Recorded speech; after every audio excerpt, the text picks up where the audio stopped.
This is the Songwriting Mind, a program exploring the personal depths of creativity, stories, and craft that define songwriting.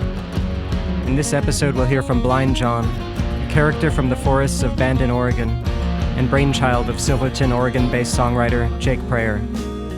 Enjoy.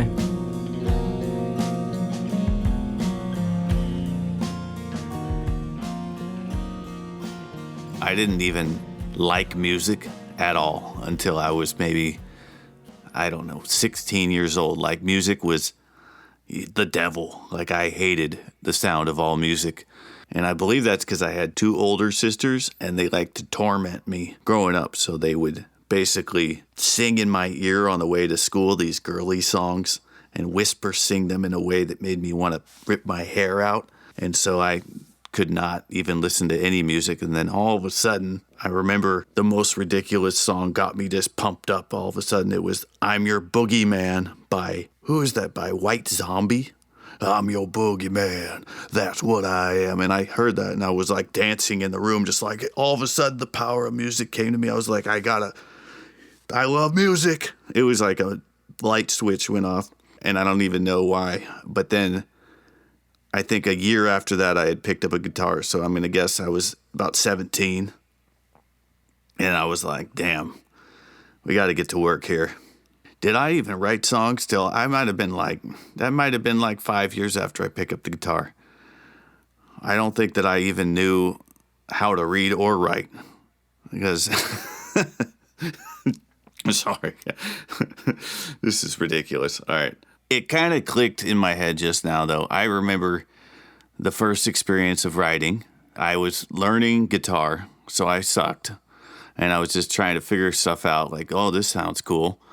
Doing little riffs. And I was really into heavy metal. It was like right out of the gate. That's the kind of music I want to play. Like, the heavier, the better. And so I'm riffing in my friend's bedroom. It's like this tiny room. We had this tape recorder set up behind a mattress. It's like the thing that everybody does, I feel like, back in the 90s. It's the worst audio quality, and we're trying to record and write our first song. He's on the drums, and this is a tiny bedroom, and this drum set's massive, and it's so loud you could barely hear anything. And my guitar is like a $30 crappy guitar, and we're jamming, trying to write a heavy metal song. We were listening to Slipknot at the time, so I'm like thinking I need to scream the whole time. And I don't even know how to sing yet. Like, I didn't even know what a melody was. And I remember just screaming, someone's in the dark, coming for you. Just the dumbest stuff. Like, what's the darkest thing I can sing? And I'm in there screaming as hard as I can. The darkest lyrics, the coolest, the most badassest lyrics I could think of. And I look over and his mom comes in. She's staring at me like I'm like some possessed teenage boy. Like, what are you guys doing in here?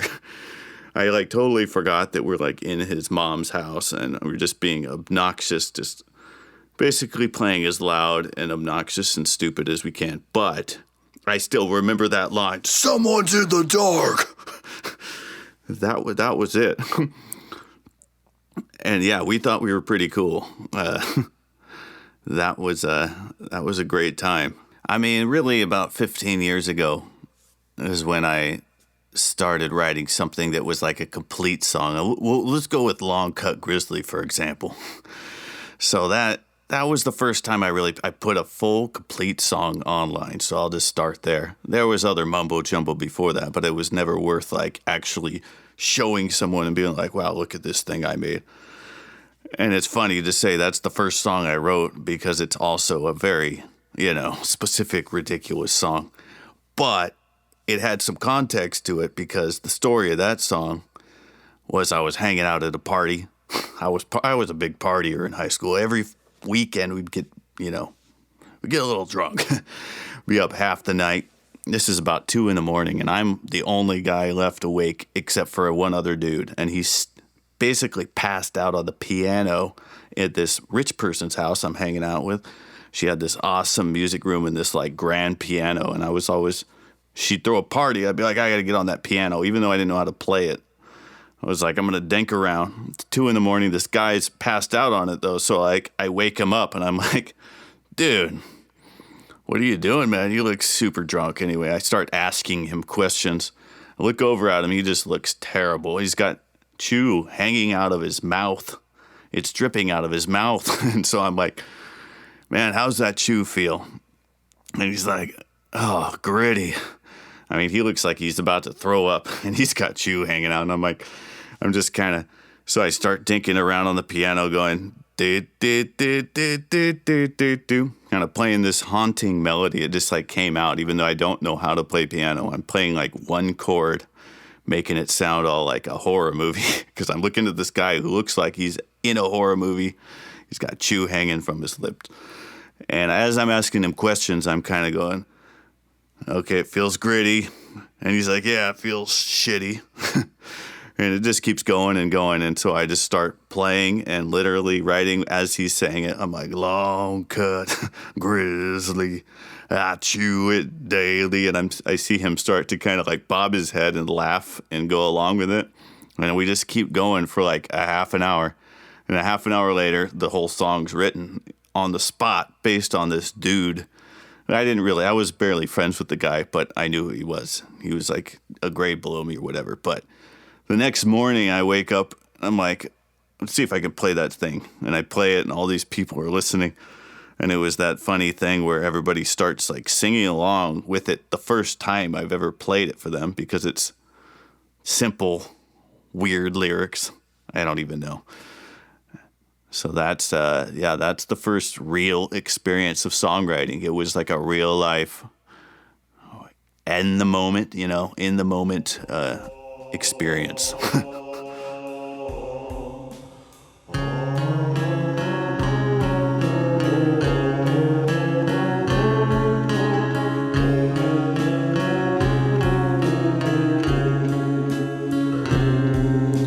Long cut grizzly, I chew it daily. It makes me feel so good, like a grizzly man should. I pack it with my first two fingers, and my thumb, the smell it lingers in my nose. I take it down, got a dip in my lip now, and it feels so good, it feels so gritty. In my lip I'm feeling shitty, nicotine's in my system now. I wanna quit but I don't know how, so I chew a can every hour and start to feel the power. Flex my muscles all at once, grind my teeth and I bite my tongue, and I can't get over this addiction. It's my only confliction. Long cut grizzly, I chew it daily. It makes me feel so good, like a grizzly man should. Long cut grizzly, I chew it daily. It makes me feel so good, like a grizzly man should.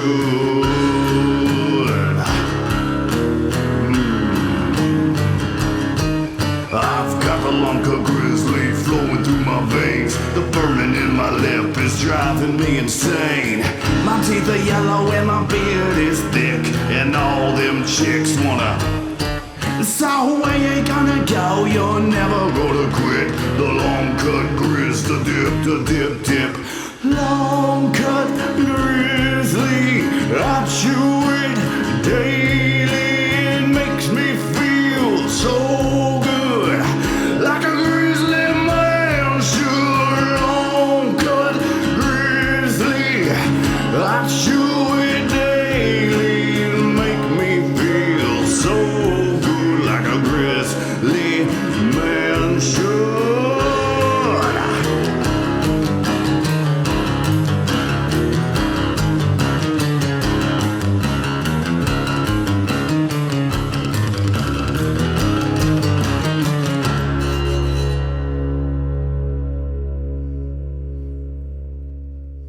So songwriting, like half of it is writing great lyrics that have some kind of meaning to them, right? I'm pretty sure my entire childhood I had a a writing, I would call it like a disability, where you get a school assignment and you'd have to write lyrics. I would just write like one word and I'd just stare at the page like with my mouth open, like I have no idea what to write. Like the worst writer in the world, right? Lyric writer. But with music, the fun for me is I could always pick up the guitar, make some kind of a riff. I'd be like, oh, I like that riff. So it'd always start with the riff every time. Like on the piano, I didn't know how to play piano, but I could make up a little, we'll call it a catchy riff, something that gets me interested. And then I kind of think in your head, like, okay, would that be interesting for somebody else, or would that be an annoying thing they wouldn't want to hear? It doesn't really matter what they think, but that's the first thing, is like, is it fun for me to play? Is it something that sounds catchy and interesting? You start with the riff, and then maybe go to the second riff and the third riff.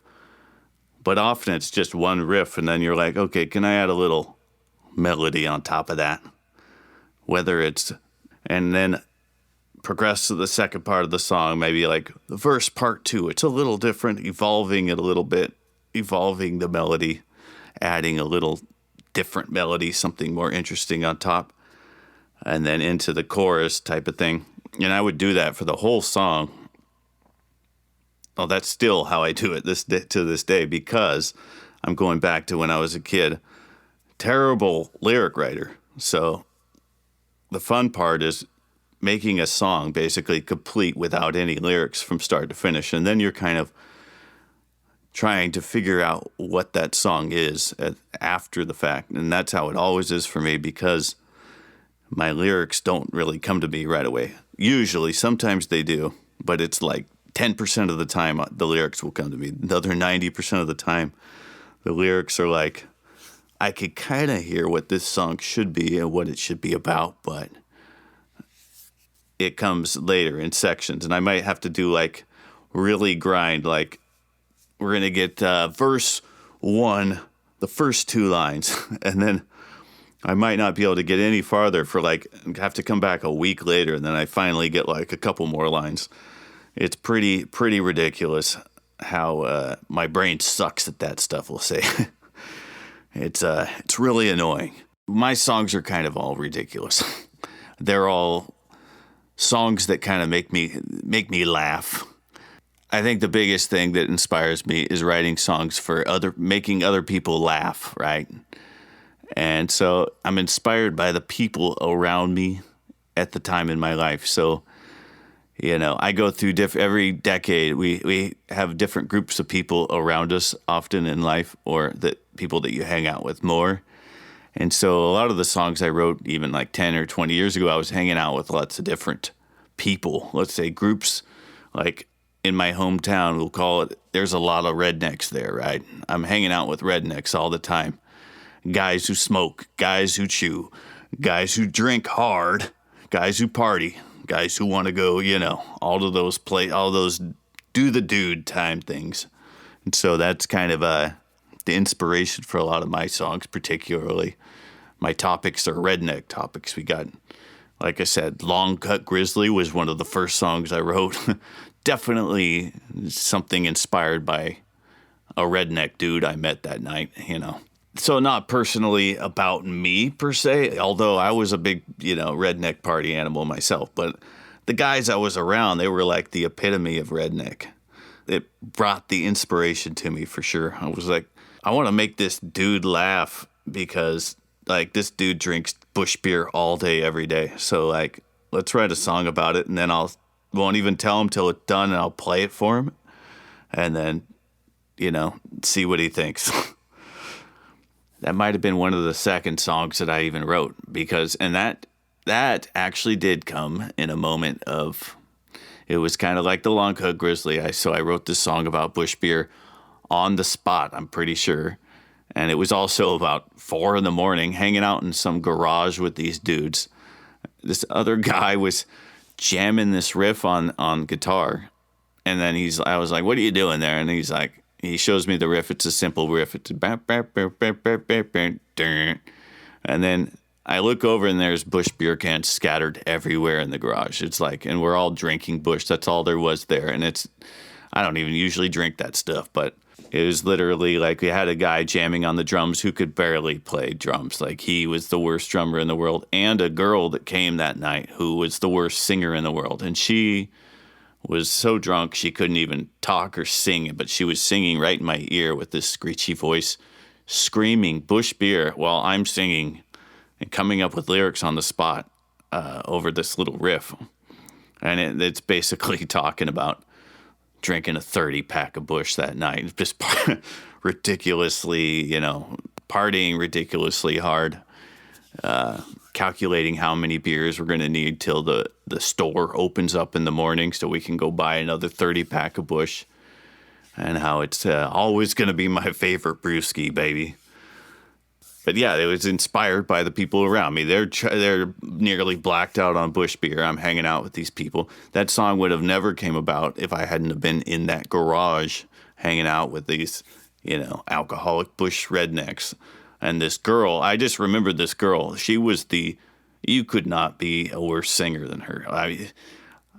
I remember her singing so loud, so screechy in my ear on the most off-tune sound. I will never forget it. I barely could hear the next day. It was just ringing in my ear.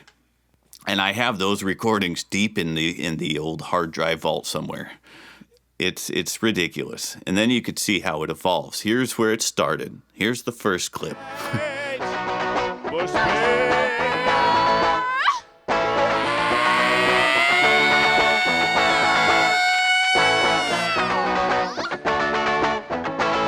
That was a high one. Because I drank Busch Beer, I can sing real high. Drank Busch Beer. Drank Busch Beer. And then here's the final result. It's the evolution of the real life circumstance into the complete version. Hey, dude, do you think I could have one of them Busch Bears? Fuck no, motherfucker. Walk your ass to the store and buy your own.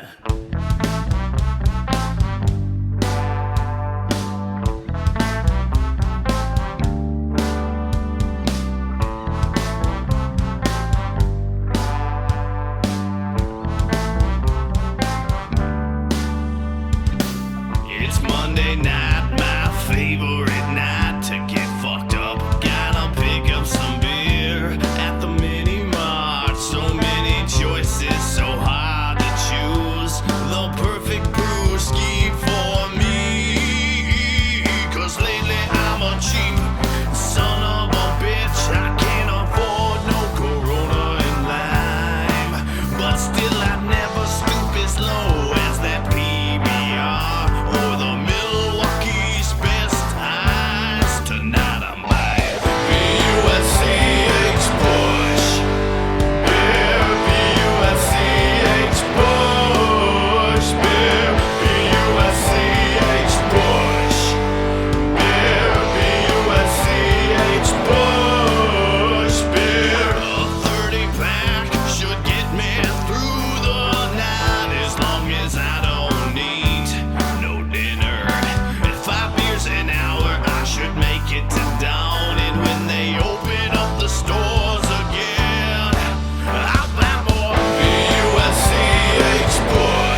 So another song that I played called Marlboro Cigarettes, right? This was a spawn off of those two songs. So the first song about Long Cut Grizzly Chew and that guy, well, I was also hanging out with this group around this time in my life.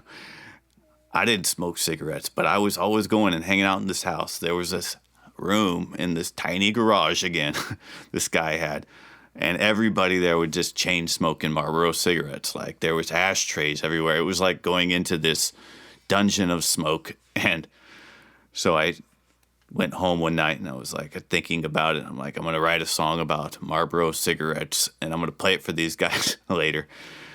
It wasn't even necessarily a pro smoking song at all, but they all thought it was. It was just, it was based on what they're talking about. But I remember visualizing, what was going on the night before when I was writing, and I was trying to picture this ridiculous story about getting on my horse and partying with the boys in the bar, and we were all smoking cigarettes. But the biggest part of all these songs is there has to be some kind of visual thing going on in your brain, like that you could picture to write a decent song. Like if you can't picture something in your head while you're singing it, then it's going to be hard for the audience too. If your lyrics aren't going anywhere. So, in that song about Marlboro cigarettes, it's pretty generic, but it's also I'm telling a story about how I woke up from a big party with the boys smoking cigarettes all night. I got mud on my face, my shirt's burnt from the cigarettes,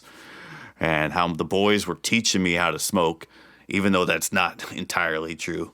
I ain't never smoked a cigarette in my life, thank God, because I still got a voice today. But the thing was, I could picture myself doing all this, getting on a horse, getting the cigarettes in my mouth, and I'm writing the song, visualizing, okay, where does it go from there? Okay, the doctors tell me I shouldn't smoke, so I mentioned that in the song, and I'm talking about the doctors, how it's going to kill me if I keep smoking, so I better stop. But no, I won't, because I love Marlboros, so I'm going to keep on smoking.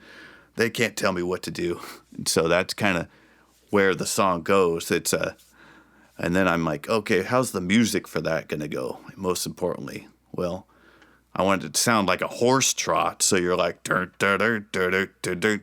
on the top of a horse. And so you're singing as if you're riding on a horse with the guitar, right? So it's visual again. You want it all to be cohesive, right?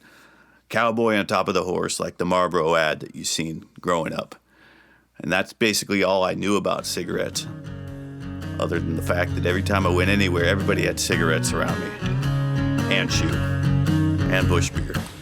Woke up this morning with mud on my face. My shirt was burnt again. I must have been out late last night at the barn drinking with my friends. They sure been keeping me a living. They've been teaching me to smoke. I used to chew the Long Cut Grizzly, but now that shit's a joke.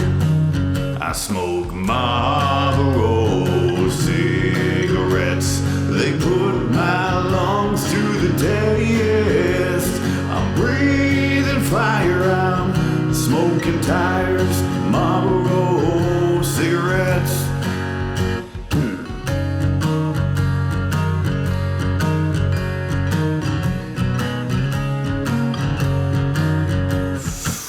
I called up Joe 'cause I needed to know. I feel like total shit. He said that I was getting out of control, sipping moonshine from the fifth. And then I jumped on the back of a horse, stuck some Marlboros in my mouth.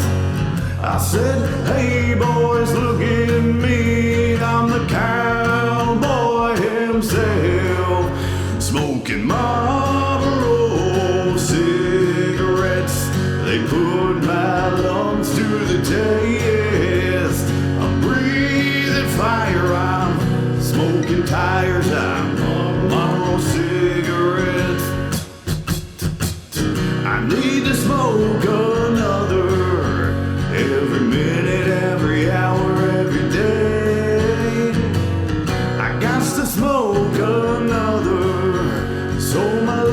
don't go to waste. Them doctors and them pussies keep on telling me, you keep it up, you just might die.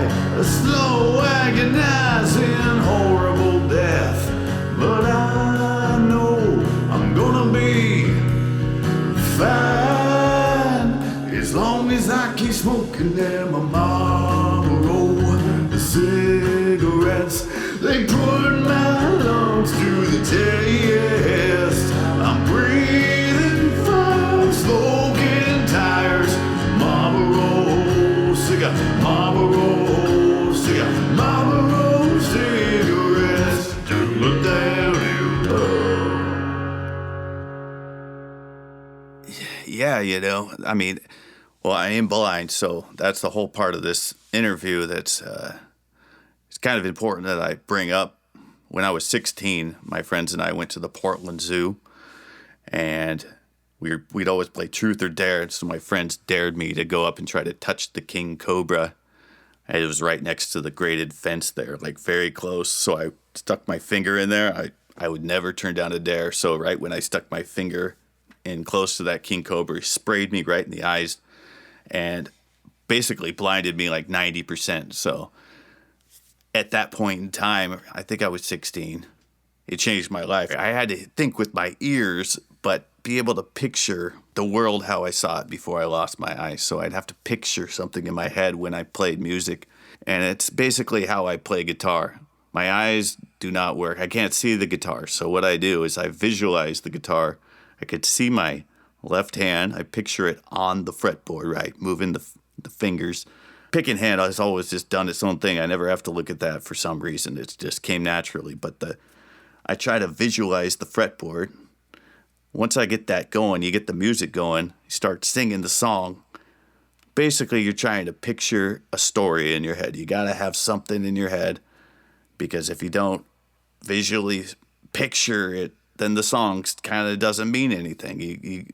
I'm always trying to picture those good times hanging out with the boys out in the farm, out in the garages, around all the cigarettes. You're trying to picture that while singing the song. And if I can do that, I can't always do that, but if you're doing that, it instantly transcends you, projects you right into that moment 30 dang years ago or whenever the heck it was. And you're hanging out with the boys, totally hammered, drinking, smoking, chewing. And then all of a sudden you're realizing that the song is 10 times more meaningful, even though it's just about smoking. You're taking a time machine back 20, 30 years. That's what songs and songwriting is about to me. It's a dang time machine, man. If you can make your lyrics represent that moment in time, all that time ago, then you'll always be able to just instantly pick up the guitar, and now you're back there. You're rocking, you're partying, you're having a good time, because that's what I'm all about, having a good time. Buck Nasty. Okay, yeah. So Buck Nasty was based on a dude. And this is the same dude that Busch Beer was partially based on. So this friend that I had, hardcore dude I grew up with, he was a little older than me, more mature. He drank tons of Busch Beer. Like he had his whole garage filled with empty Busch Beer cans, I'll say. Probably thousands of dollars if he redeemed them. But he never redeemed them because I don't know why.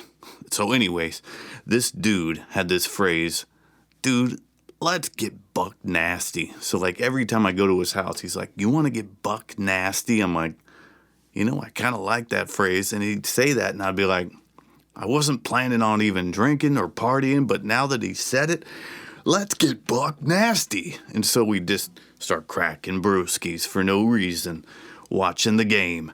And then before you know it, this dude, he's like, dude, let's put some dresses on and go down to the bar. And I'd be like, that sounds like a terrible idea. He never actually got me to do it, but all the time this dude he'd be hanging out with even more hardcore dudes than me, and he'd put on a dress, go down to the bar just for shits and giggles. I don't even know why, but he'd get buck nasty, get totally hammered down at the bar, looking for some chicks. I wrote this song around that topic, and it was based on a riff that I had made up like 10 years prior when I'd first started picking up the guitar. I used to always play this stupid thing at parties. I'd be like,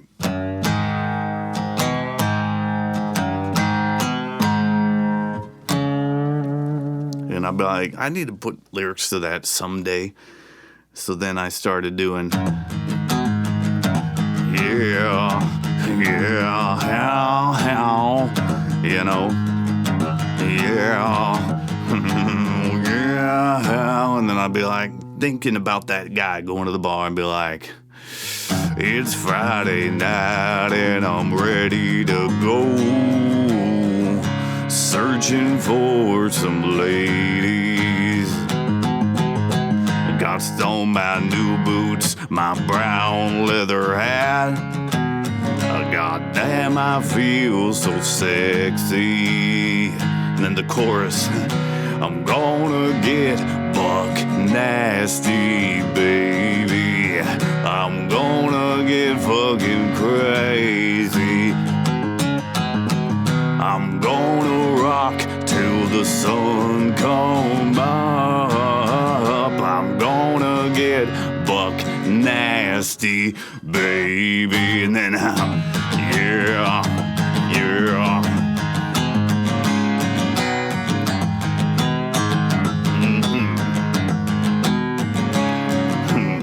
Walk in the bar around 9 o'clock, but there ain't no ladies in here.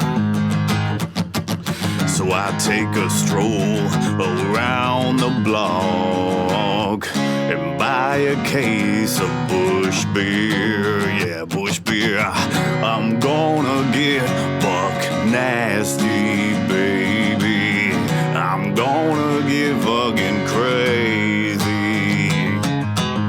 I'm gonna rock till the sun come up. I'm gonna get buck nasty, baby. And then it picks up.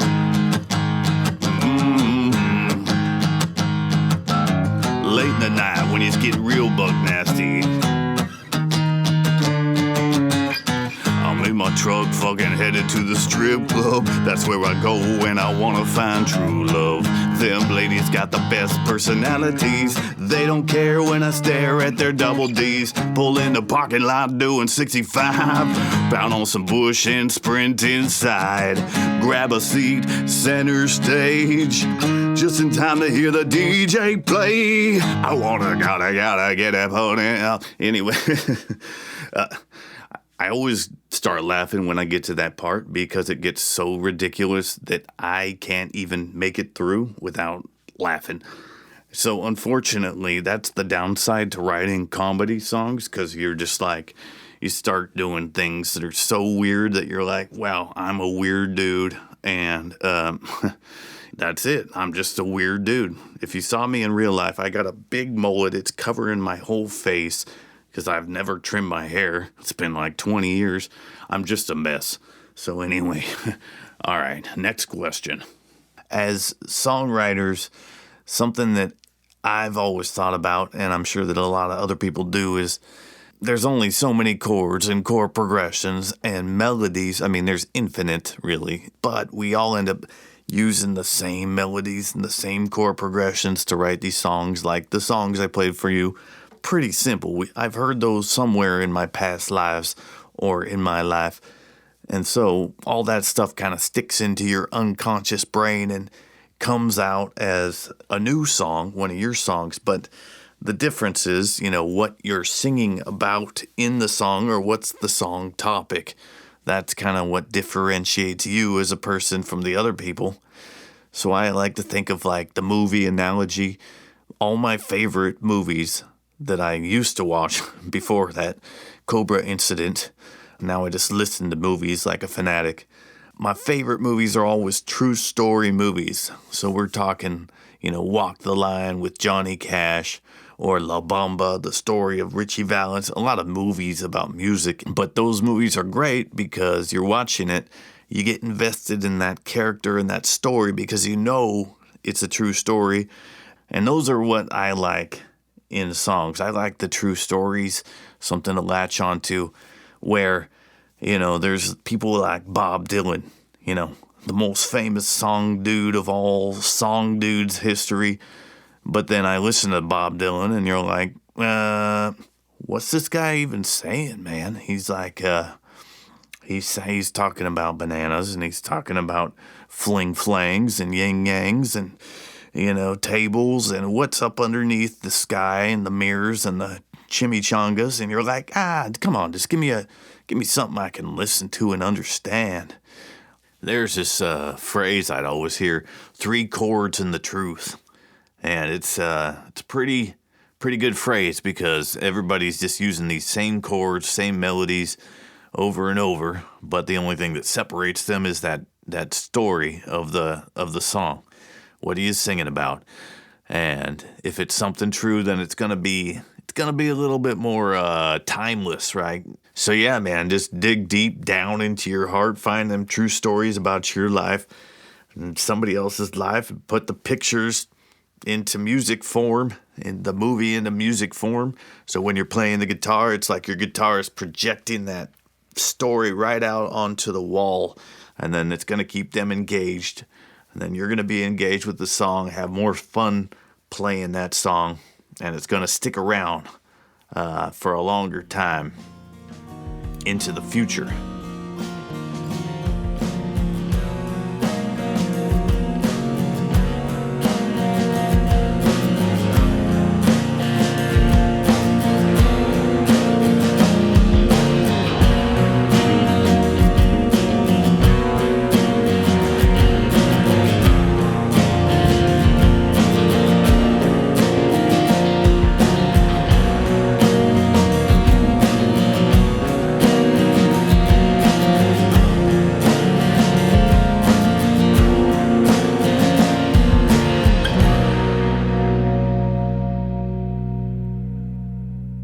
Thank you for listening to the Songwriting Mind.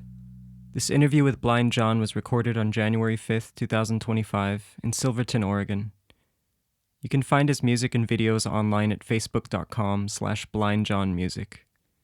If you enjoyed this episode, please follow us on social media, rate the podcast, leave a comment, and share it with others. Peace.